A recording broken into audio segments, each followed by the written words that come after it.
자, 우리 다 같이 일어서가지고 고린도전서 15장 펼쳐보겠습니다. 고린도전서 15장. 고린도전서 15장 3절 4절에 있는 말씀을 읽고 오늘 말씀 선포하겠습니다.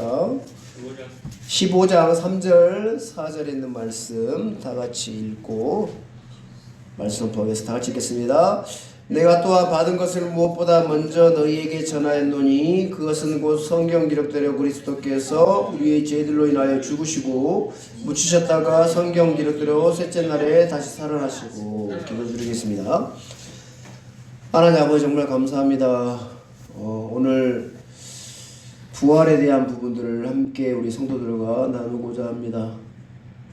먼저 우리가 지금 이 시대에 신약에 살고 있지만 앞선 그런 우리 선진들, 구약 성도들이 가졌던 그 부활 신앙에 대해서 우리가 살펴봄으로 말미암아 우리가 갖고 있는 부활 신앙이 어떤 정말 먼 옛날 이야기가 아니라 실질적으로 우리가 삶에서 주님이 부활로 그 사망을 승리하셨던 것처럼 우리 삶 속에서 이 부활 신앙을 가진 그 믿음이 또 우리가 삶에서 모든 것들을 이겨내고 승리할 수 있음을 알게 하시고 정말 하나님 그 우리에게 이 주의 말씀을 통해서 또 믿음을 더 허락하여 주시고 더욱더 은혜를 베풀어 주시기를 간절히 구합니다.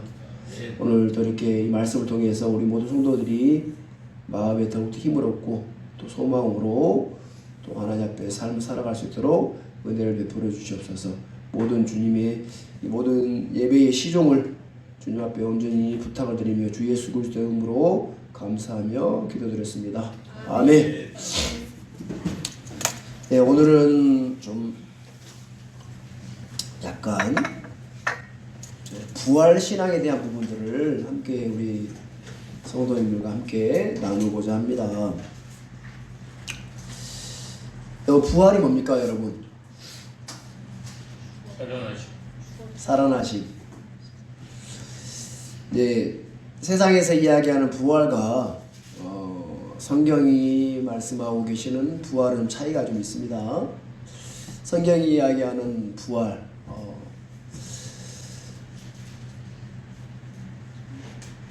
성경이 말하는 그 부활은 몸과 관련이 있어요.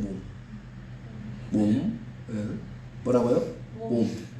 몸의 구속, 몸의 변화, 그걸 부활이라고 하는데 세상에서 이야기하는 뭐 이렇게 뭐 죽다 살아났다 아니면 뭐 이렇게 특히 봄철에 이제 새로운 이렇게 이렇게 말라 비틀어져 있던 나무인 것 같은데 다시 새로운 싹이 나고 꽃이 피고 이런 걸 보면서 그래서 봄이면 부활의 계절 이렇게 얘기하잖아요. 세상에 이야기하는 그런 부활과 성경이 이야기하는 부활은 좀 다릅니다. 특히 우리 고린도전서 오늘 읽었던 15장 본문의 이 말씀은 특히 고린도전서 15장은 부활장이라 해가지고 위대한 성경입니다.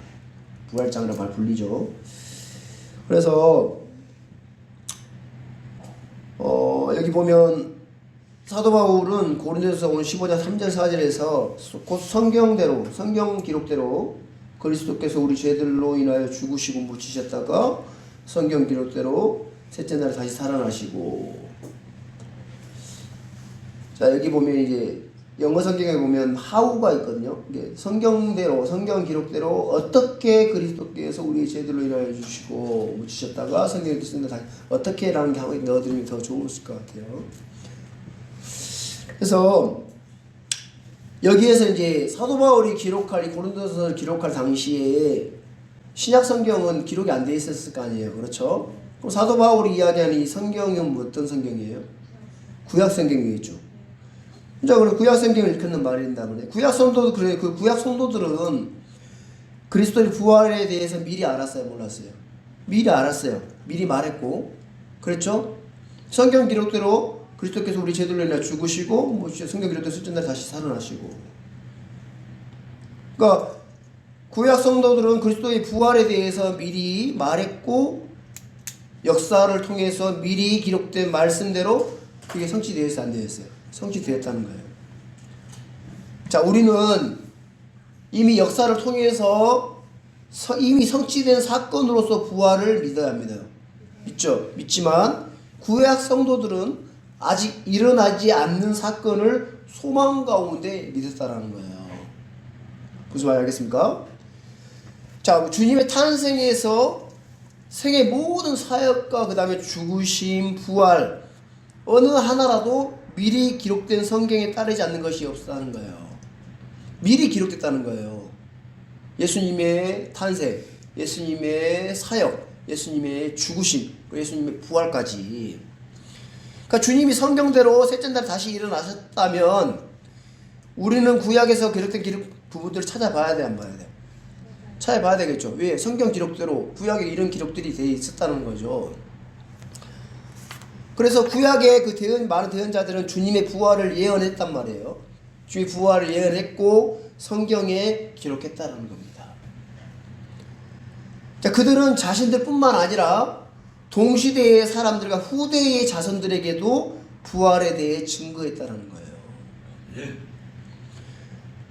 자, 그들이 하나님의 말씀에 따라 죄를 책망하고 만군의 주께서 말씀하시기를 하면서 선포하는 것뿐만 아니라 그런 임무만 끝낸 게 아니라 그들은 모두 다 열심히 성경을 읽고 공부했고 연구하고 탐구했다라는 거예요. 예언의 등불을 켜가지고 주님의 영광을 주신 말씀들에 대해 조금이라도 더 많은 전무형을 얻고자 노력했다라는 겁니다. 구약의 많은 대언자들이. 그러면 우리 하나님의 백성이랑 누구도 예외 없이 성경을 공부하고 예언을 탐구하는 신실한 학생이 되어야 되는 거예요. 그러니까 성경을 탐구하고 연구하고 열심히 공부하는 것은 신약 구약 구분이 없다는 거예요. 오늘날 교회 왔다 갔다 하면서 일주일에 한두 번 형식적으로 공부하는 게 아니라 매일같이 성경을 공부하고 탐구하고 연구하고 그렇게 알아가야 된다는 거예요. 아시겠습니까? 그래서 구약의 대언자들은 그리스도의 고난, 십자가와 부활에 대해 집중적으로 탐구했다는 거예요. 탐구했어요. 그래서 성경을 깊이 탐구하는 것은 어떤 교회 목사님이나 어떤 그런 신학자들이나 어떤 선교사 이런 분들만 하는 게 아니라 모든 하나님의 자녀 성도가 되었다면 동일하게 해야 된다는 거예요. 아시겠습니까? 예외가 없다라는 거예요. 누구든지. 그래서 그게 성도가 가져야 할 의무다는 거예요. 해야 될 의무예요. 그리고 의무뿐만 아니라 특권이라는 거예요. 아시겠습니까? 특권. 자, 베드로는 구약의 대언자들이 부지런히 탐구한 두 가지에 대해서 탐구했던 거 두 가지에 대해서 이렇게 말씀하고 있는데 우리 베드로전서 1장 10절 11절 한번 찾아보겠습니다. 베드로전서 구약 대언자들이 부지런히 탐구했던 두 가지에 대해서 베드로가 이렇게 말씀하고 있습니다. 베드로전서 1장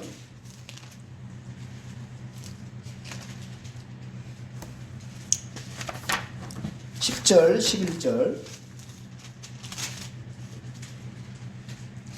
다 같이 한번 읽어보겠습니다. 이 혼의 구원에 관하여는 너희에게 임할 은혜에 대하여 태어난 대언자들이 부지런히 조사하고 탐구하되 자기들 안에 계신 그리스도의 영께서 그리스도의 고난과 그 뒤에 있을 영광을 미리 증언해 주실 때에 그 영께서 무엇을 혹은 어느 때를 표적으로 보여주셨는지 탐구하였느니라. 첫 번째, 구약 대언자들은 혼의 구원에 대해 우리가 받은 그 구원, 그 혼의 구원이죠. 혼이 지옥의 형벌에 들어갈 수밖에 없다. 그 혼이 영원한 생명을 얻는 이 혼의 구원에 대하여 우리에게 임할 은혜에 대하여 부지런히 조사하고 탐구했다라는 거예요. 자, 그들은 구약의 대언자들 그들은 실체를 보지 못했기에 실체를 봤어요, 못 봤어요? 못 봤잖아요. 못했기에 복음을 통한 구원의 은혜에 대해 알고 싶어 했어요. 알겠습니까? 물론 본인의 입으로 대언을 했지만 이게 언제 이 혼에 대한 이 복음을 통한 구원의 은혜에 대해 알고 싶어 했다는 거예요. 그래서 탐구하고 연구했다는 거예요. 그들은 자신들이 드리는 성전 희생 제사였죠. 성전에 드리는 희생 제사와 그 염소, 송아지 드리는 그 제사가 불완전함을 익히 알았어요. 그렇죠? 자, 죄를 용서는 되지만 제거가 되면 안 돼요. 죄가 용서는 됐지만 그때그때 매일매일 짓는 죄에 대한 번제 헌물을 드리고 하죠. 죄는 용서가 되는데 그게 완전히 제거가 됐어요, 안 됐어요? 안 됐단 말이에요. 불완전했다는 거예요. 그래서 염소와 황소와 어린 양피를 아무리 흘려도 완전한 속죄가 불가능하다는 것을 잘 알고 있었다는 거예요. 그래서 그들은 그 메시아, 구원자, 메시아의 고난을 통한 혼의 구원에 대해서 조사하고 탐구했다는 겁니다. 아시겠습니까? 자, 우리 역시 우리에게 임한 은혜, 혼의 구원에 대해서 부지런히 조사하고 공부해야 돼, 안 해야 돼요? 공부해야 당연히 구약성들도 공부했는데. 자, 실체가 오기 전에 구약의 대언자들이 그렇게 열심히 탐구하고 공부했다면 이미 우리 혼의 구원을 받았잖아요.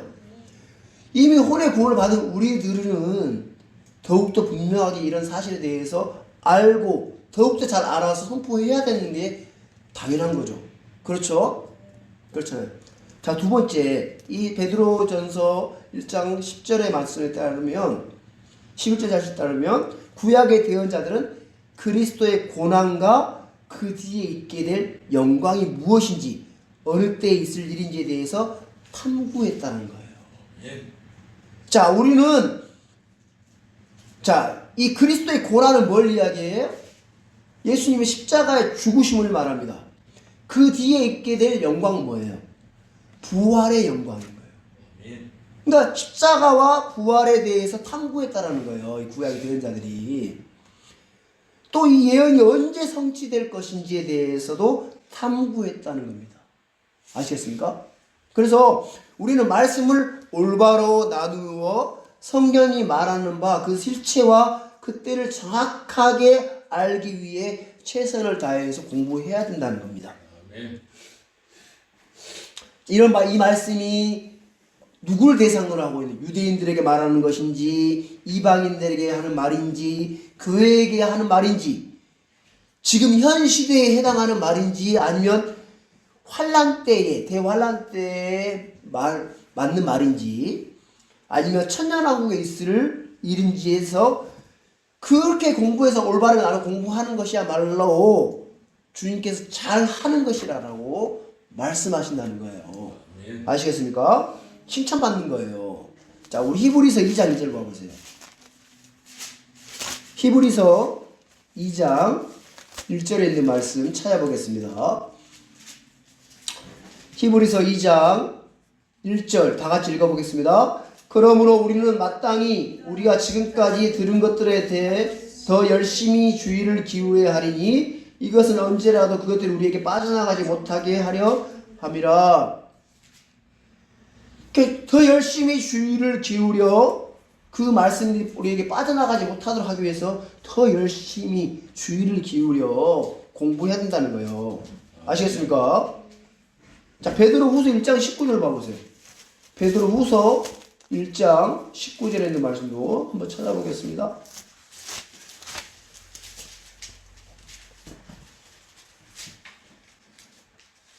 자, 어떻게 우리가 성경을 대하 공부를 해야 되는지에 대해서 잘 나와 있습니다. 1장 19절 읽어보겠습니다.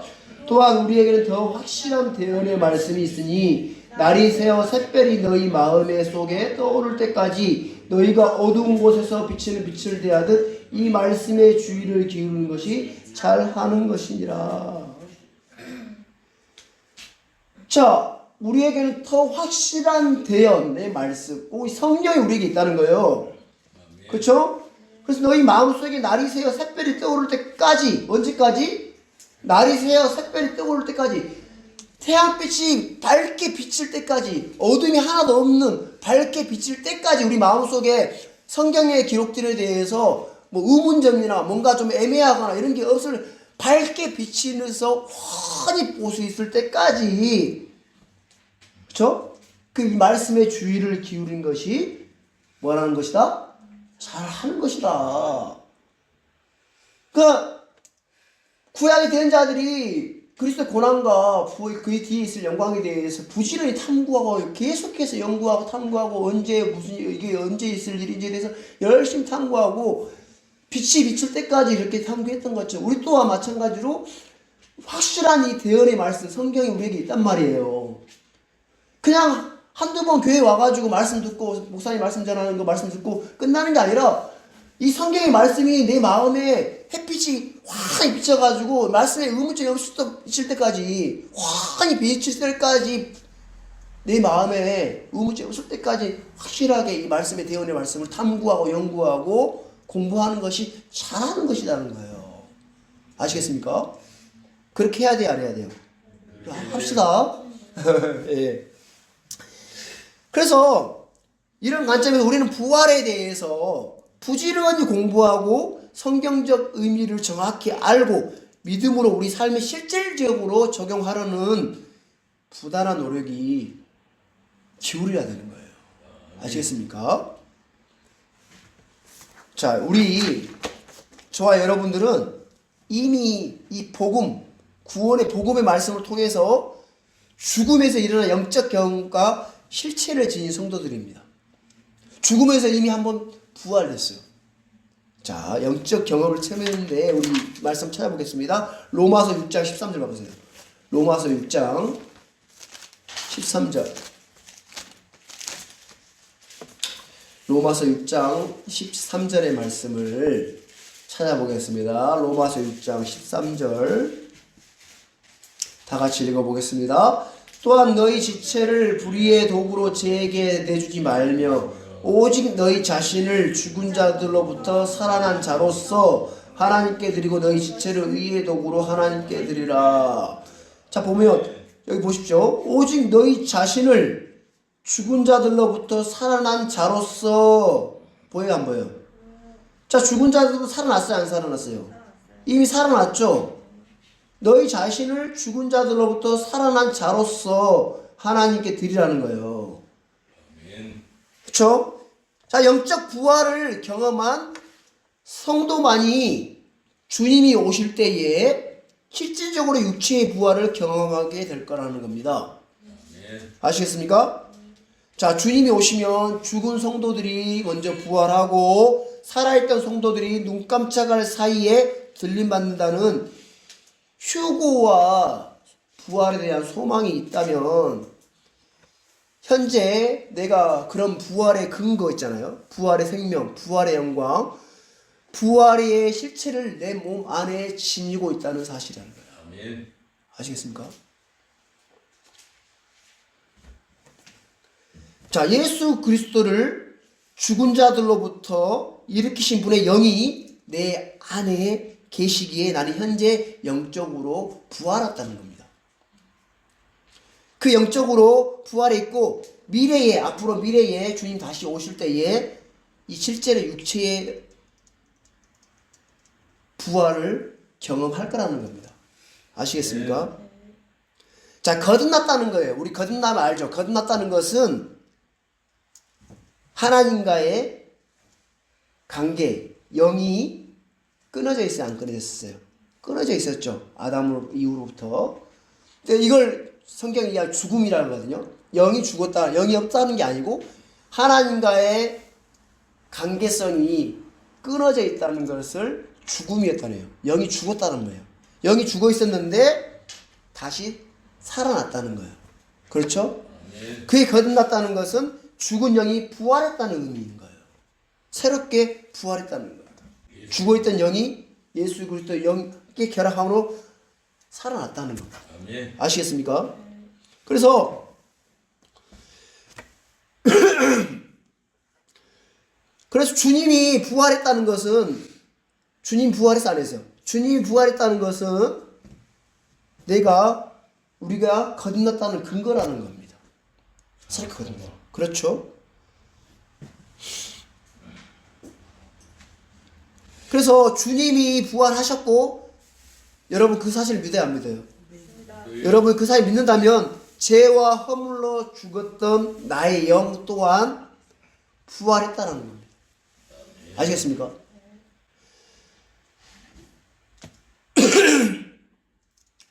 그래서 우리가 여러분 이 진리를 솔직히 느껴요 못 느껴요? 느끼지 못하지만 믿잖아요. 그렇죠? 그 사실 믿기 때문에 영적인 힘과 생명력으로 발휘할 수 있다는 겁니다. 여러분 부활이라는 거는 사망을 이긴 거예요. 아시겠습니까? 모든 사람은 죽어요, 안 죽어요? 그 사망을 이기고 나올 수 있어요, 없어요? 없었어요. 딱 한 사람, 딱 한 분, 예수 그리스도만이 그 사망을 이기고 승리하심으로써 부활하셨다는 거예요. 부활이라는 거는 사망을 패해버린 거예요. 놀랍지 않아요? 그러니까 평생 사망의 종로를 하는 거예요. 사람들이 죄와 사망의 종로를 하며 살아요. 자, 여러분 주위 사람들 봐보세요. 뭘 가장 무서워해요? 죽는 걸 가장 무서워해요. 그래 안 그래요? 그렇죠? 사람들이 잘 살다가 부자들도 모르지만 잘 살지만 제일 무서운 게 뭐예요? 건강을 잃고 죽음 앞에 서는 걸 가장 두려워해요. 왜? 죽음의 사망의 종로를 하며 살다가 결국 죽기 때문에 두려워하는 거예요. 근데 부활이라는 거는 그 사망을 깨트려버린 거예요.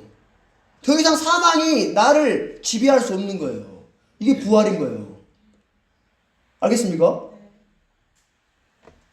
여러분 이 육신의 몸은 죽어요. 한번 이 죄의 몸을 태어났기 때문에 죽어요. 육신의 몸은. 근데 여러분 영적으로 부활한 여러분들은 그렇죠? 한번 영이 거듭난 여러분들은 더 이상 죽음이라는 것은 죽음과 상관이 없다니까요. 여러분 이거 믿으세요? 죽음과 상관이 없는 거예요. 이걸 믿는다면 내가 죽는 것은 아무것도 아닌 거예요. 진짜로. 예수님이 부활하셨다는 건 사망을 패해버렸다는 거예요. 그래서 사망에서 승리한 게 부활이에요. 그걸 믿어요, 여러분? 그럼 여러분 승리하는 거예요. 사망, 이 세상 죄, 이런 것들을 여러분 다 승리할 수 있어요. 부활 신앙을 갖고 있다면. 아시겠습니까? 자, 그러면 오늘 이제 성경 기록대로 죽으셨다고 다시 성경대로 다시 살아나신 부활, 또 구약 성도들이 가졌던 그 부활 신앙에 대해서 한번 찾아보겠습니다. 구약 성도.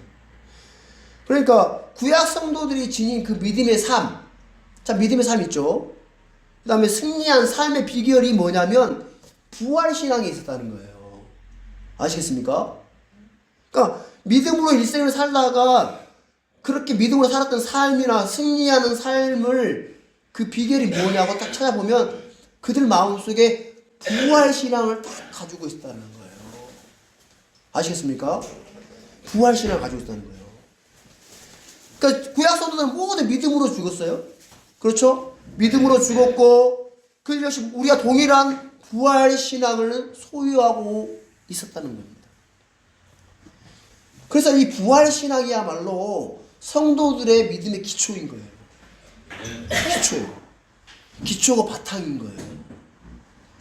자, 부활의 믿음, 부활의 생명에 대한 인식은 우리가 이 땅에 살아가는 삶에 대해서 승리의 삶이고 믿음의 삶인 거예요. 그러니까 여러분 우리가 갖고 있는 이 부활 신앙이 얼마나 중요한지 여러분 아셔야 돼요. 그 마음에, 그 부활 마음에 믿음이 있으면 모든 것을 다 승리할 수 있어요. 자, 히브리서 11장 보시면 히브리서 11장에 보면 믿음의 영웅들 나와요, 안 나와요? 그 믿음의 영웅들이 다 모두 부활 신앙의 소유자들이 있다는 거예요. 특히 믿음의 조상이라 일컬음을 받는 누구예요? 아브라함. 아브라함은 부활 신앙을 유감없이 드러내 보인 사람이었습니다. 자, 히브리서 11장 17절 19절 봐보십시오. 히브리서 11장 17절 19절 17장 17절부터 19절에 있는 말씀 찾으셔서 다 같이 한번 읽어보겠습니다. 믿음으로 아브라함은 시험을 받을 때에 이삭을 바쳤으니 곧 약속들을 받은 그가 자기의 독생자를 바쳤느니라. 이 아들에 관하여는 그분께서 전에 이르시되 이삭 안에서 내 씨가 부름을 받으리라 하셨느니라.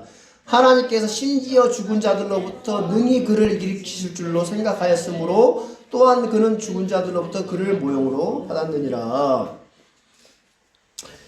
자, 아브라함은 아들 이삭을 제단에 바치면서 하나님께서 그를 부활시켜 주실 것을 믿었다는 겁니다. 아시겠습니까? 자, 아브라함이 이삭을 데리고 모리아 산으로 가면서 번제물로 드리러 가면서 그 모리아 산에 가면 하나님께서 이삭 대신 번제물을 준비해 놓을 거야, 이 마음으로 아브라함이 모리아 산을 간 게 아니에요. 아시겠어요? 자, 구약 성경에 우리 창세기 보면 아브라함이 이삭을 데리고 모리아 산을 가잖아요. 하나님께 번제물로 드리라고 했을 때에 가는데 아브라함의 마음에 그 모리아 산에 가면 너 대신 하나님께서 준비한 번제물이 있어, 이 마음으로 한 게 아니라고요. 이 히브리서 11장에 있는 17절부터 오늘 읽었던 19절에 있는 말씀을 보면 아브라함은 내가 이 이삭을 죽여도 있잖아요. 내가 칼로 들여 죽이려고 했어, 안 했어요? 죽이려고 했죠, 실제로. 창세기 보면 죽이려고 했어요. 묶어놓고 그 이삭을 죽이려고 했단 말이에요, 실제로. 근데 그때 이삭은 나이가 뭐 꼬맹이 이런 나이가 아니었어요. 나이가 꽤 많은 어른이었어, 어른. 그런 나이였어요, 실제로 이삭이. 근데 이제 실제로 칼 들고 죽이려고 했단 말입니다. 번제 형물로 드리려고 실제로 했어요. 근데 그러니까 아브라함은 처음부터 내가 이 이삭을, 내 아들 이삭을 죽여도 하나님께서 다시 이삭을 살려가 부활시켜가지고 다시 그 씨를 세우실 줄 믿었다라는 거예요. 아시겠습니까? 그 아브라함이 이미 부활의 마음, 부활의 신앙을 갖고 있었다는 거예요. 그래서 18절에 보면 이 아들에 관하여는 그분께서 전에 이르시되 이삭 안에서 내 씨가 부름을 받으리라 하셨느니라. 뭐 이삭을 통해서 하나님께서 그 그리스도라는 메시아라는 씨로 세우실 거에 대한 믿음이 있었다라는 겁니다. 아브라함의 마음에. 아시겠습니까? 그래서 아브라함은 순례자의 삶을 사는 동안 죽음을 넘어선 부활 신앙을 소유하고 있었다는 겁니다. 하나님께 능히 죽은 자들로부터 그를 일으켜 세우실 줄로 그는 생각하였으므로 그랬잖아요. 그렇죠? 놀랍지 않습니까? 하나님 심지어 죽은 자로부터 능히 그를 일으키실 줄로 생각했다라는 겁니다. 이게 아브라함이 갖고 있었던 부활신앙이었어요. 부활의 믿음이었다는 겁니다. 그래서 아브라함이 시험 받을 때 이삭을 기꺼이 드릴 수도 있었다는 것은 그 마음의 중심에 이 부활의 믿음이 있었기 때문이라는 겁니다. 아시겠습니까? 자, 부활신앙은 시험을 이기는 믿음인 거예요. 그래서 하나님 앞에 분명하게 자기의 마음에 믿음이 있다는 것을 이삭을 드림으로써, 이삭을 죽이려고 함으로써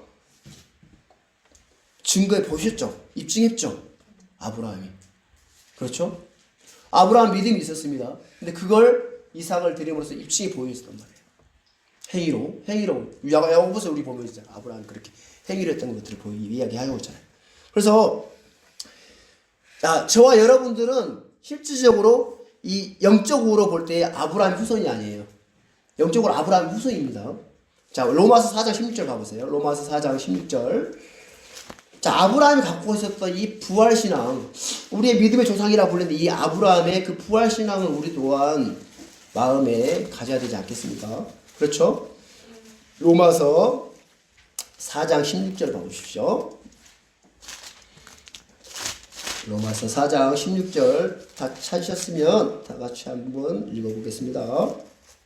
그러므로 그것이 은혜로 되게 하려고 믿음에서 나나니 그 목적은 그 약속을 모든 씨에게 확고하게 하려 하심이라. 그것은 곧 율법에 속한 자들에게 아니라 아브라함이 믿음에 속한 자들에게 그 약속을 확고하게 하려 하심이니 그는 하나님 앞에서 우리 모두의 조상이라.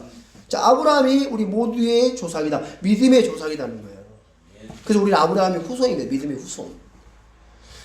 자, 아브라함은 육신적으로 이스라엘 조상일 뿐만 아니라 믿음으로 거듭난 모든 하나님의 자녀들의 영적 조상이기도 합니다. 그렇죠? 자, 우리 갈라디아서 3장 29절도 봐보세요.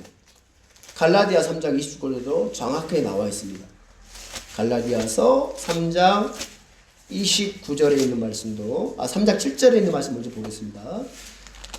갈라디아 3장 7절에 있는 말씀과 29절에 있는 말씀을 두 구절 한번 같이 찾아보겠습니다. 갈라디아 3장 7절 잘 읽어보겠습니다. 그런즉 너희는 믿음에 속한 자들 곧 그들이 아브라함의 자손들인 줄 알지어다. 믿음에 속한 자들이 곧 아브라함의 자손인 줄 알지어다. 29절로 봐보십시오. 3장 29절. 너희가 그리스도께 속한 자면 곧 아브라함의 씨요 약속에 따른 상속자니라. 그렇죠? 자, 그러면 이 말씀에 따르면 우리가 아브라함의 후손이다잖아요. 아브라함의 씨, 응? 믿음의 우리 조상이고 우리가 아브라함 믿음의 후손이다 한다면, 그러면 아브라함이 가졌던 부활 신앙을, 아브라함이 가졌던 그 부활 신앙으로 말미암아 믿음의 승리를 쟁취했어요, 안 했어요? 하나님께서 시험하실 그 시험을 이겼어요, 안 이겼어요? 입증했죠? 그렇죠? 그것들이 통과했어요. 하나님의 부끄럽게 여기서 일꾼으로 인정받았다는 거예요. 그러면 우리 또한 마찬가지로 그 아브라함이 우리 조상이, 그럼 우리가 후손이다면 그 아브라함이 가졌던 그 부활 신앙을 우리 또한 가져서 믿음을 쟁취하고 승리하는 삶을 살아야 된다는 거예요. 아시겠습니까? 자, 구약 성도 중에 모세 아시는 모세? 자, 모세 역시 부활 신앙의 소유자였습니다. 자, 주님이 모세를 이끌어올 때에 호렙산에 불타는 떨기나무 알죠? 떨기나무 속에서 모세를 부르시면서 맨 먼저 부활 신앙을 그 모세에게 심어주셨어요. 자, 출애굽기 3장 6절 한번 찾아볼게요. 모세를 불렀을 때의 그 장면 한번 찾아보겠습니다. 출애굽기 3장 6절. 자, 출애굽기 3장 6절 다 같이 한번 읽어보겠습니다. 찾았으면 출애굽기 3장 6절 다 같이 읽어보겠습니다.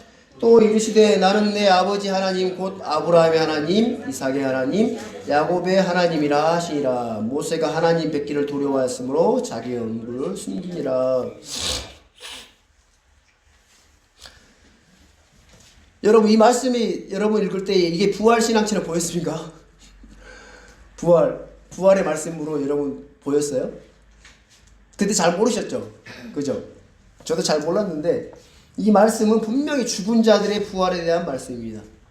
왜 그러냐면 예수님이 친히 이 말씀을 신약에 해석을 해줘요. 특히 부활이 없다 하는 사두개인들 앞에서 이 말씀을 이야기합니다.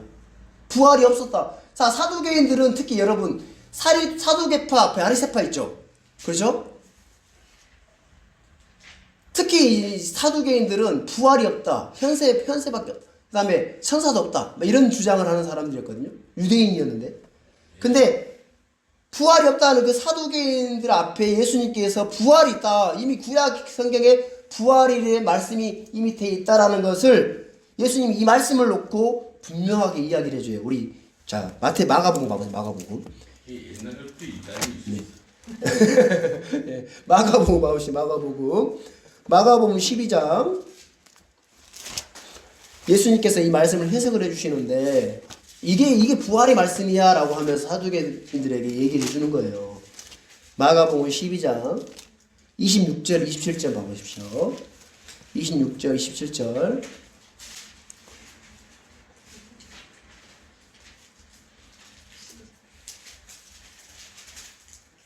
자, 24절 먼저 읽고 그 다음에 26절 27절 봐보겠습니다. 24절 먼저 읽어보겠습니다.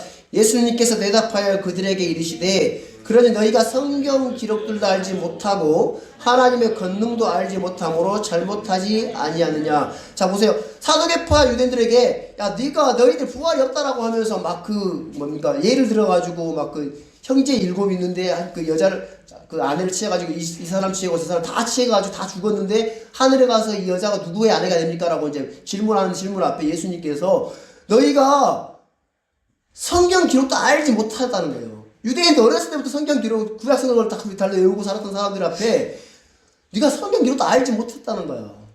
그러니까 그런 소리 하고 있지, 이런 얘기인 거예요. 그런 쓰잘데기 없는 소리 하고 있는 거야. 너희들이 얘기하는 건 막 속된 말로 하나님의 권능도 알지 못해서 너희 잘못하고 있지 않느냐라고 하면서 26절 봐보세요.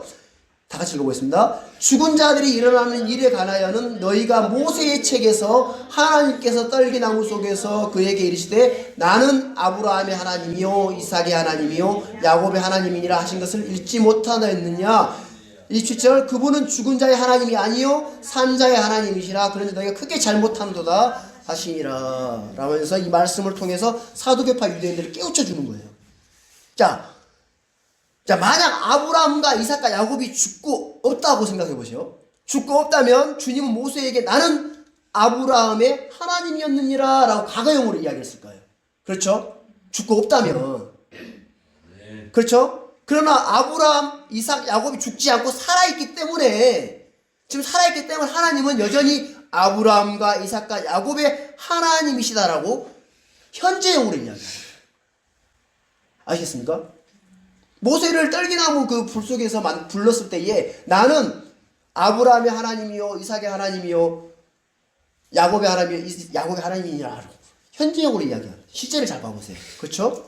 왜? 현재 아브라함, 이삭, 야곱이 살아있다라는 거예요. 네. 죽고 없다면, 죽고 살아 없다면 옛날에 내가 너희 조상이 아브라함과 야곱과 이삭과 야곱의 하나님이었다라고 이야기를 하겠죠.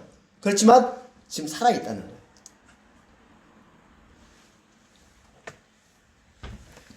그러니까 살아계신 하나님은 자신만 영원히 살아계신 것이 아니라 자신을 믿는 성도들 역시 영원히 살아있다는 거예요.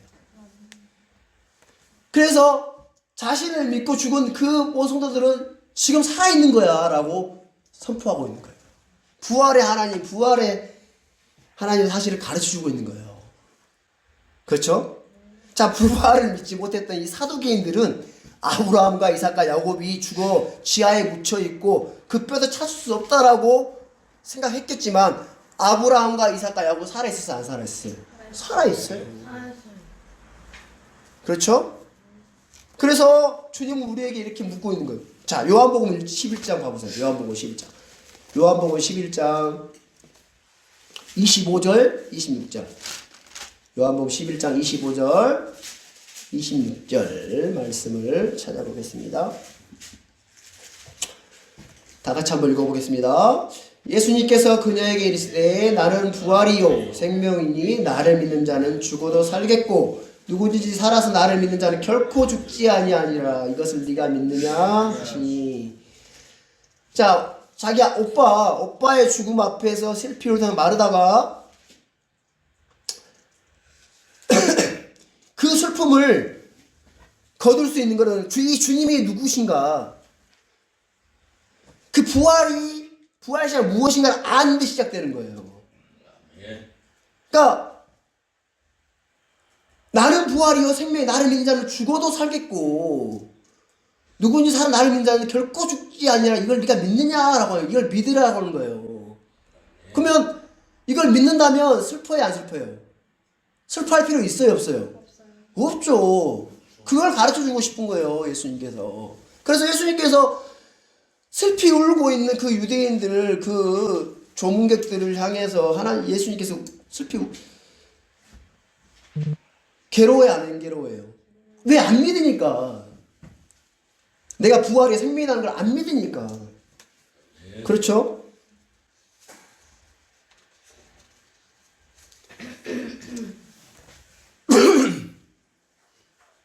그래서 영적 부활, 우리가 거듭난 영을 가진 우리 그리스도인들은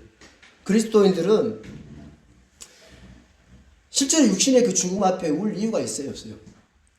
없습니다. 실제로 그렇습니다. 그래서 이제 물론 이제 죽음 앞에 이 땅의 헤어짐이 정말 슬프긴 하죠. 슬프긴 하고. 실질적으로 주님 앞에 우리가 설 수 있다는 거는 이게 복된 일인 거예요. 정말 복된 일인 거예요. 그래서 더 이상 사망이 나를 좌지우지할 수 없다는 이 마음을 갖고 있다는 거, 이건 정말 놀라운 겁니다.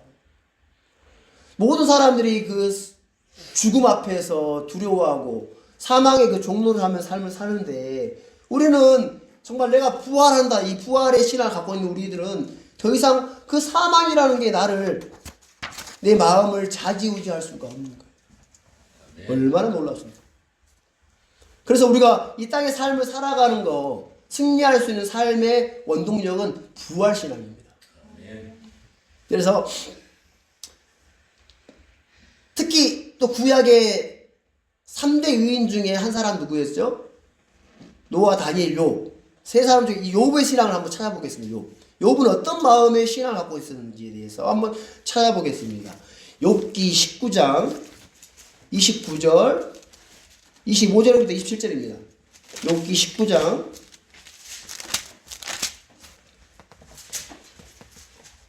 자, 우리가 구약 성도들이 가졌던 그 부활 신앙에 대해서 한번 살펴봄으로 말미암아 그들이 가졌던 그 부활 신앙이 결국 그들이 삶에 승리하고 모든 믿음으로 쟁취할 수 있는 그런 삶을 살았던 것처럼 우리 또한 그런 부분들을 살펴보면서 또 이렇게 귀한 시간을 갖고자 합니다. 욥기 19장 25절 27절에 있는 말, 25절부터 27절에 있는 말씀을 다 같이 찾았으면 읽어보겠습니다. 내가 알거니와 내 구속자께서 살아계시고 또 마지막 날에 그분께서 땅 위에 서시리라. 내 살갗의 벌레들이 이 몸을 멸할지라도 내가 여전히 내 육체 안에서 하나님을 보리라. 내 콩팥이 내 속에서 소멸될지라도 내가 직접 그분을 보리니 다른 것이 아니요 내 눈이 바라보리로다. 자, 욥은 자신의 부활에 대한 소망과 믿음의 확신이 있었습니다. 욥은 자신의 몸이 다 썩어버린다 해도, 썩어 없어진다 해도 내 육체 안에서 하나님을 보리라 라고 말하고 있습니다. 자, 육체가 부활하지 않는다, 육체가 썩은 뒤에 내 육체 안에서라고 말할 수 있겠습니까? 없을 거예요. 욥은 분명히 이 육체의 부활을 믿었다라는 겁니다. 내 콩팥이 내 속에서 소멸된다 할지라도 욥은 자신의 눈으로 직접 하나님을 보리라고 말하고 있습니다. 그렇죠? 콩팥이 썩으면 콩팥이 썩으면 눈도 썩겠죠. 근데 내 눈으로 하나님을 보리라고 말하고 있는 거예요. 그건 뭐냐면 자신의 육체의 이 죽고 썩은 몸이 아니라 새로운 몸으로, 부활의 몸으로 그 부활의 몸에 있을 그 눈으로 하나님을 볼 거라고 말하고 있다는 겁니다. 이 욥이 갖고 있었던 부활 신앙이었습니다. 알겠죠? 그렇죠? 자, 우리는 성경을 통해서 육신의 눈으로 우리가 갖고 있는 이 육신의 눈으로 하나님 보지 못한다는 사실을 압니다. 그렇죠? 이 육신의 눈으로 하나님 보면 죽어요, 안 죽어요? 죽습니다. 그렇죠? 출애굽기 33장 20절에 보면 또 이르되 내가 네 얼굴을 보지 못한 이는 나를 보고 살 자가 없을 것입니다. 이 육신의 눈으로 하나님 보면 죽어요, 죽어. 그렇지만 욥은 부활을 믿었다는 겁니다. 부활의 몸에 그 눈으로 하나님을 볼 거라는 겁니다. 부활의 몸은 어떤 몸이에요? 천사들의 몸과 같고 영광스러운 몸이다. 지금 이 땅에 속한 우리가 갖고 있는 이 흙의 재료로 만든 몸이 아니다라는 겁니다. 하늘에 속한 몸이라는 겁니다. 영광스러운 몸이라는 겁니다. 주님과 같은 몸이 된다는 거예요. 얼마나 놀랐습니까? 그렇죠? 더 이상 늙고 지치고 병들지 않는 그런 몸이라는 겁니다. 자, 다윗을 한번 봐볼까요? 다윗은 그리스도 부활을 믿었어요. 부활도 예언했고 자신의 부활도 믿었어요. 자, 우리 시편 16편 한번 찾아보겠습니다. 좀 넘기셔가지고 시편 16편 9절 10절 시편 16편 9절 10절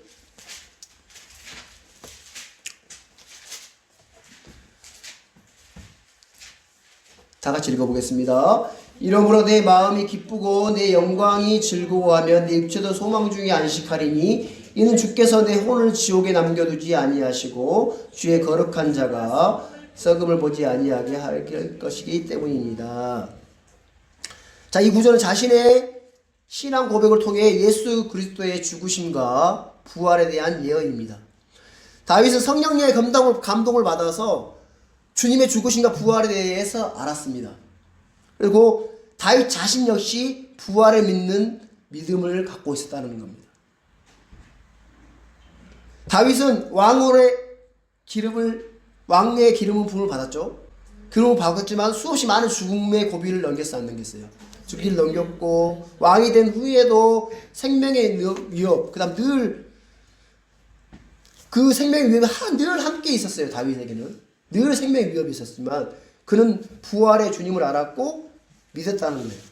그 시편 대부분의 시를 지었던 다윗은 누구보다도 고난과 죽음에 대해서 익숙한 사람이었다는 겁니다. 그래서 우리가 일반적으로 다윗은 막 모든 건세와 영광을 누렸던 사람처럼 보일지 모르겠지만 그의 일생을 보면 정말 슬픔과 고난의 영광보다 훨씬 더 그 영광보다도 그 슬픔과 고난이 훨씬 더 컸던 사람일 줄 알 수 있어요. 근데 그런 다윗이 그런 슬픔과 어려움과 고통을 이겨낼 수 있었던 것은 뭐냐면 부활신앙이었다는 겁니다. 자, 우리 시편 23편에 보면, 자, 시편 23편 4절 봐보십시오. 시편 23편 4절. 시편 23편 4절에 보시면 다 같이 한번 읽어보겠습니다. 참으로 내가 사망의 그늘진 골짜기를 다닐지라도 해악을 두려워하지 아니하니 주께서 나와 함께 계시며 주의 막대기와 주의 지팡이가 나를 위로하시나이다. 자, 죽음이 두렵지 않는 이유가 뭐냐면 죽음의 순간에도 죽음 이후에도 함께 하시는 주님이 계시다는 거예요. 그 함께 하시는 주님이기 때문이라는 거예요. 자, 우리는 누구나 사망의 그늘진 골짜기를 통과해야 합니다. 무덤 속으로도 들어가야 되고 몸이 썩든다. 그곳에는 빛도 없죠. 하지만 죽음의 건세와 지옥의 건세가 나를 해할 수 없다는 거예요. 왜? 부활이요 생명이신 주님이 나와 함께 계시기 때문이라는 겁니다. 자, 우리가 생을 마감하는 죽음을 맞이할 때에 그 사망의 그늘긴 골짜기로 들어가지만 잠시 후에 우리는 어떻게 돼요? 영광스러운 부활을 맞이할 거라. 이것이 바이시 고백한 부활의 노래랍니다. 참으로 내가 사망의 그늘진 골짜기에 다닐지라도 해악을 두려워하지 아니하리라. 주께서 나와 함께 계신다. 자, 이사야 대언자의 부활 신앙을 한번 찾아보겠습니다. 이사야서 25장 8절 9절에 있는 말씀 찾아보겠습니다. 이사야서 25장 8절 9절에 있는 말씀입니다. 이사야 25장 8절 9절에 있는 말씀 찾았으면 다 같이 읽어보겠습니다. 승리 가운데서 사망을 삼키시리라. 주 하나님께서 모든 얼굴에서 눈물을 씻기시며 자신의 백성을 향한 책망을 온 땅에서 제거하시리라. 주께서 그것을 말씀하셨느니라. 그날에 사람들이 말하기를 보라 이분은 우리의 하나님이시로다. 우리가 그분을 기다렸으나 그분께서 우리를 구원하시리로다. 이분은 주시로다. 우리가 그분을 기다렸으니 그분의 구원을 기뻐하며 즐거워하리라 하시로다.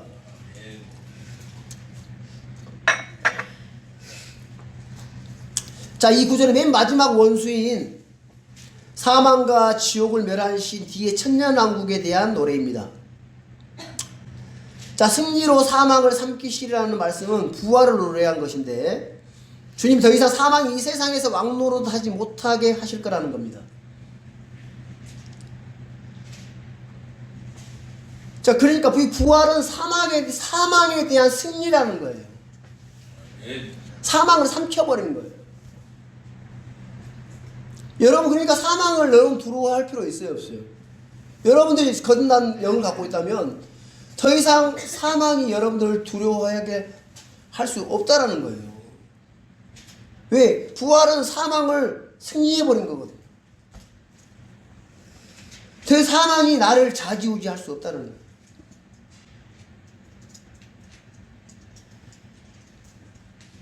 그래서 대언자 이사야 이 사실을 기쁘게 노래했다는 겁니다. 자, 사도 바울은 부활장에서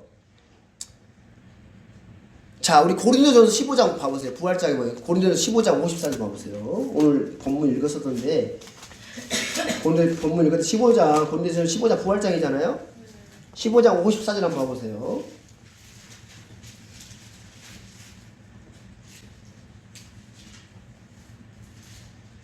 이사야에 있는 이 말씀을 인용을 하면서 이게 부활이다라는 것을 얘기해주고 있습니다. 자, 고린도전서 15장 54절 봐보세요. 다 같이 읽어보겠습니다.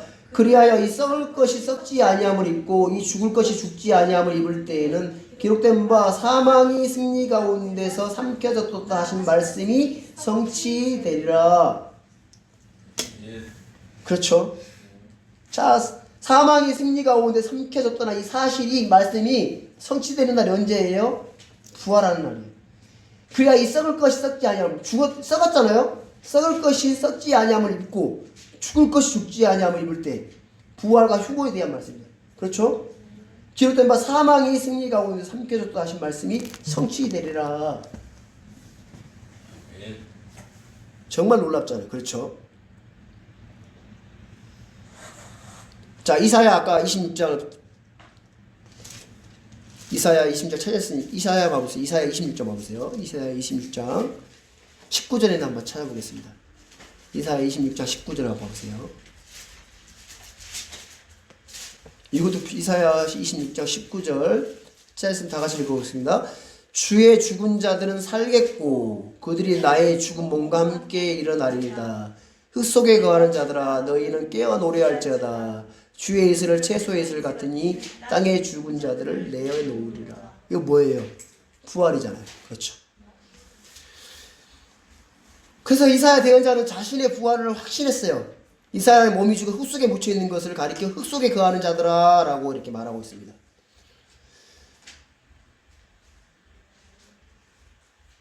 자, 흙 속에 있잖아요. 흙 속에 있는데, 자, 흙 속에 씨앗이 있으면 어때요? 비가 내리고 하면 이렇게 다시 싹이 나고 막 하는 것처럼, 그렇죠? 죽어 있는 게 아니에요. 아멘.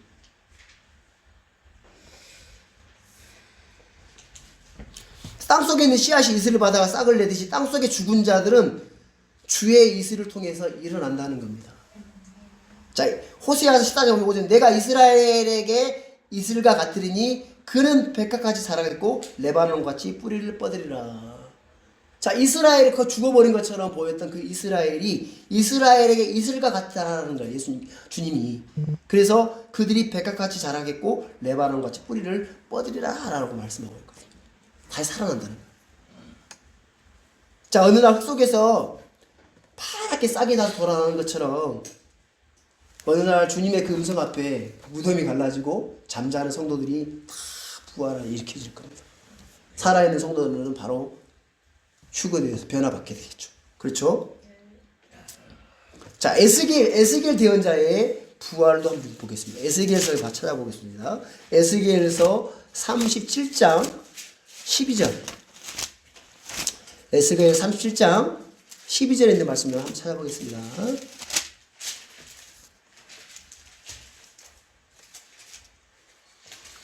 에스겔 37장 12절 찾으셨으면 다 같이 읽어보겠습니다.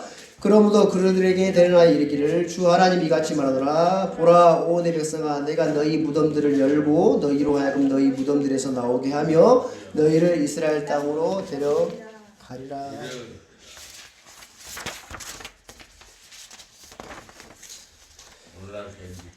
자, 주님은 완전히 패망한 이스라엘 민족이 어떻게 다시 자기 본토 땅으로 돌아갈 수 있는지 말씀해 주셨습니다.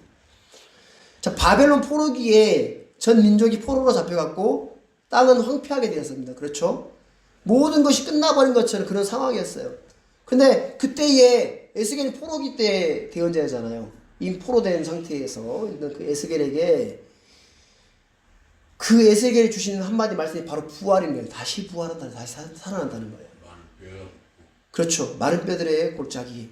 에스겔 37장 11절 봐보세요. 11절에 있는 말씀. 그때 그분께서 내게 이르시되 사람의 아들아 이 뼈들은 이스라엘 온 집이니라. 보라 그들이 이르기를 우리의 뼈들은 말랐고 우리의 소망은 없어졌으며 우리로 말하건대 우리의 몸에 부분들은 끊어졌다 하느니라. 그렇게 보였던 그 이스라엘에게 부활의 실체를 보여주시는 거예요. 48년도 5월 14일. 예. 주님은 개인이든 민족이든 원하는 대로 언제든지 살릴 수 있다는 겁니다. 그때 주님은 무덤들을 여시고 그 이스라엘 살리신다는 거예요. 생명의 창조주이신 주님께서 부활이 주님이란 사실을 우리는 결코 잊으시면 안 된다는 겁니다. 예. 그래서 부활의 이스라엘, 아직도 그 부활할 거라는 이스라엘 그들은 그 믿음이 있죠. 주님이 다시 오실 거에 대한 믿음이 분명히 있습니다.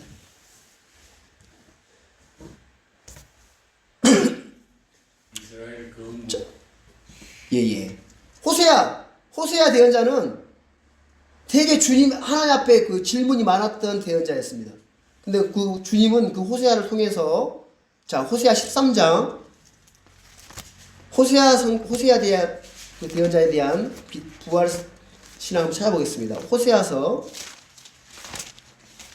13장 14절을 마저 찾아보겠습니다. 이 호세아 대언자는 그 주님 앞에 되게 질문이 많았던 대언자인데 호세아 13장 14절에 있는 말씀을 찾아보겠습니다. 다 같이 한번 읽어보겠습니다. 내가 그들을 무덤의 건수에서 속량하며 사망으로부터 구속하리니 오 사망아 내가 내 재앙이 되리라 오 무덤아 내가 내 파멸이 되리라 뜻을 돌이키는 것이 내 눈을 떠나 수무리로다.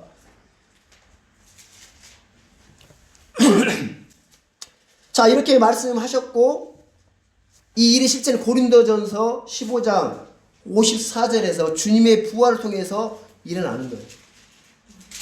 자 주님이 오시는 그날에 모든 성도들이 오늘 본문의 말씀이 문자적으로 성취되는 실체를 경험하게 될 거라는 겁니다.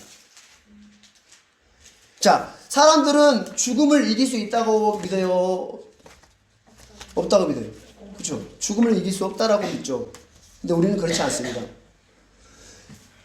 이미 예수 그리스도의 그 부활로 말미암아 오늘 성경 기록 고린도전서 15장 오늘 봐보십시오. 고린도전서 15장 오늘 읽었던 본문 한번 봐보세요. 사도 바울이 전했던 이 복음에 대한 부분들인데 15장 3절 4절 내가 또한 받은 것을 무엇보다 먼저 너희에게 전하였느니 그것은 곧 성경 기록대로 그리스도께서 우리의 죄들로 인하여 죽으시고 묻히셨다가 성경 기록대로 셋째 날에 다시 살아나셨다는 것.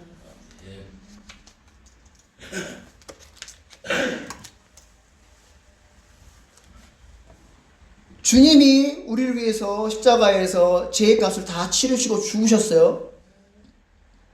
그 죄를 짊어지시고 지옥에 내려가서 죄를 내려놓으시고 제 모든 대가를 다 치르셨고 이제 다시 셋째 날에 다시 살아나심으로 알면 더 이상 사망이 더 이상 이렇게 좌지우지할 수 없도록 만들어 놓으셨다는 거예요.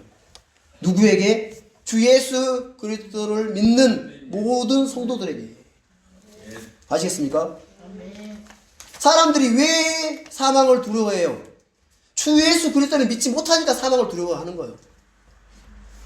주 예수 그리스도를 믿고 영원한 생명을 얻게 되면 더 이상 사망이 생명을 좌지우지할 수가 없게 돼 있어요. 우리는 그 사실을 믿습니다. 그렇죠? 그래서 우리는 오늘 구약 성도들이 가졌던 부활 신앙을 살펴봤습니다. 아브라함, 그렇죠? 모세, 다윗, 이사야, 에스겔, 호세아 그런 많은 대언자들이 이 말씀들을 혼의 구원과 그 다음에 앞으로 십자의 고난과 부활에 대해서 열심히 탐구하고 공부하고 열심히 그 기록들을 공부했단 말입니다. 그렇죠? 그래서 그들이 가졌던 그 부활 신앙을 갖고 있었어요. 그러면 우리가 현재 지니고 있는 이 신앙은 오래전부터 그 구약의 선진들 때부터 가져왔던 그런 믿음이 됐던 걸 볼 수가 있습니다. 그렇죠?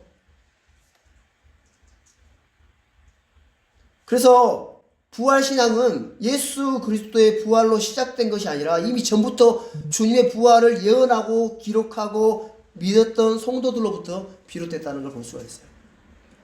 오랜 예수님부터 물론 부활로 그 시작점이 성취되고 시작되었지만 그 부활에 대한 믿음을 갖고 있던 구약 성도들 볼 때에 그 믿음을 가지고 모두 승리하고 승리 쟁취했던 것처럼 그렇죠? 승리했던 것처럼 정말 우리는 그 예수 그리스도께서 십자가의 죽으심과 부활로 말미암아 우리에게 이미 성취된 이 사실들을 우리는 믿고 받아들였습니다.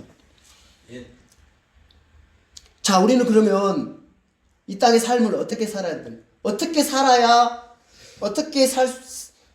살아야 이 모든 것들을 시험을 이길 수 있고 그 모든 것을 승리할 수 있겠냐는 거예요. 구약 성도들이 그렇게 부활신앙을 갖고 믿음을 쟁취했던 것처럼 우리 또한 이 부활신앙을 갖고 부활의 능력을 믿고 살아야 된다는 거예요. 예. 그렇죠?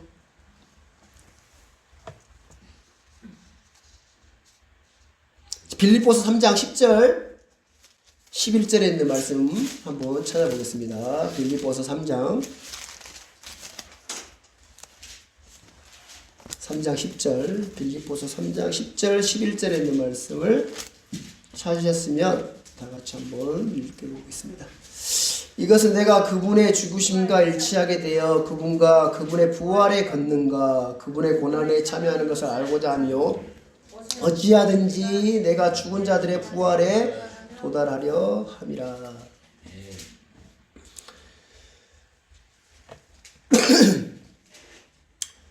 정말 우리가 이 땅의 삶을 살아가는 데 있어서 승리할 수 있는 것은 부활신앙이 있어야 된다는 겁니다. 예. 여러분 부활해야 안 해요? 부활합니까? 부활합니다. 이미 우리는 하늘에 속한 사람이고 이미 영적으로 부활한 사람들입니다. 더 이상 죄와 사망이 우리를 자지할 수가 없어요. 자지우지할 수가 없어요. 그렇죠? 다만 거기에 묶어두려고 사단이 계속해서 우리를 그렇게 속이고 그렇죠? 거짓으로 우리를 이끌어 가려고 합니다. 더 이상 우리를 그런 죄 가운데 그 사망 가운데 우리를 묶어둘 수가 없다는 겁니다. 이미 우리는 영적으로 부활했고 앞으로 주님 오실 날 우리를 부를 때에 우리가 부활합니다. 예. 이 땅의 삶을 살 때도 여러분 그 사실을 알고 힘있게 달려나가는 거예요. 아브라함이 이삭을 가감하게 여러분 드릴 수 있었던 건 뭐예요? 네? 과감하게 하나님 앞에 번제물을 드릴 수 있었던 건 뭐예요? 그 마음의 기본 중심이 뭐였어요? 부활이었습니다. 다시 살릴 수 있을 걸 믿었어요. 자, 여러분, 이 땅의 삶을 여러분들이 과감하게 살 수 있다는 거, 있을 수 있는 근거가 뭘까요? 이 땅의 삶이 다가 아니다. 끝이 다 아니다.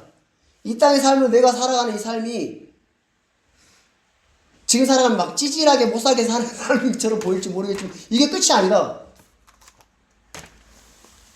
하늘의 삶이 있다.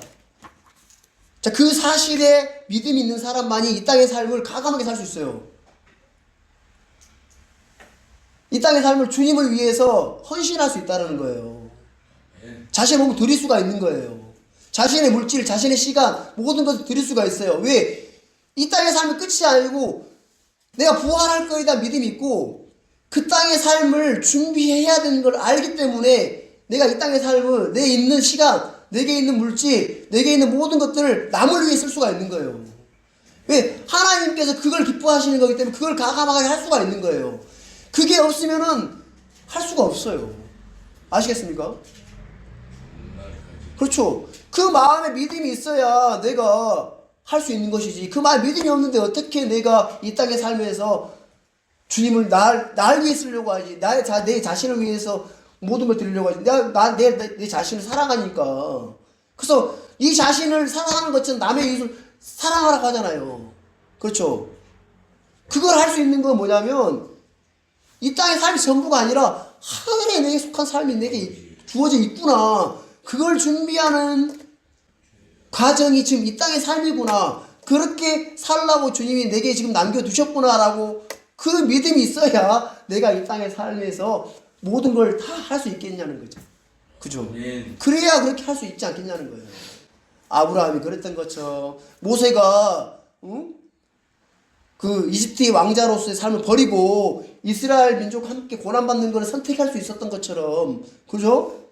그 선택의 기로에 있어서 어떤 걸 선택할 거냐는 거예요. 어떤 거. 우리가 살아가는 삶에서도 여러 가지 많은 선택들을 해야 돼요. 작은 것부터 큰 것까지, 차제분 가는까지. 그러면 그 선택에 있어서 내가 손해가 볼지라도 이게 하나님 기뻐하는 일이라면 그걸 선택할 수 있다라는 거는 그 마음에 부활에 대한 믿음이 있기 때문에 할 수 있다는 거예요. 그게 없으면 못해요. 선택을 못한다는 거예요. 인간적으로 가버리고 인간의 방법대로 가버리지. 내가 지금 당장 소리했는데 내가 굳이 이걸 선택함으로써 이걸 포기 못한다고요. 아시겠습니까? 그럼 우리가 정말 그 마음의 믿음이 없으면은 이걸 거부할 수 없다라는 겁니다. 이걸 좋은 것, 내가 보기 좋은, 내가 쉬운 길을 선택하게 되지. 하나님이 기뻐하는, 내 마음에 그걸 기뻐하는 그 마음의 중심이 없으면 그걸 못한다는 겁니다. 아시겠습니까? 그래서 구약 성도들의 그 부활의 믿음을 여러분들이 오늘 살펴봤던 것처럼 우리 또한 이 땅의 삶을 그 부활의 신앙을 믿음을 갖고 있어서 담대하게 그렇게 모든 부부들 앞에 승리할 수 있다는 겁니다. 아시겠습니까? 그래서 우리 모든 성도들이 그런 승리 가운데 그 쟁취하고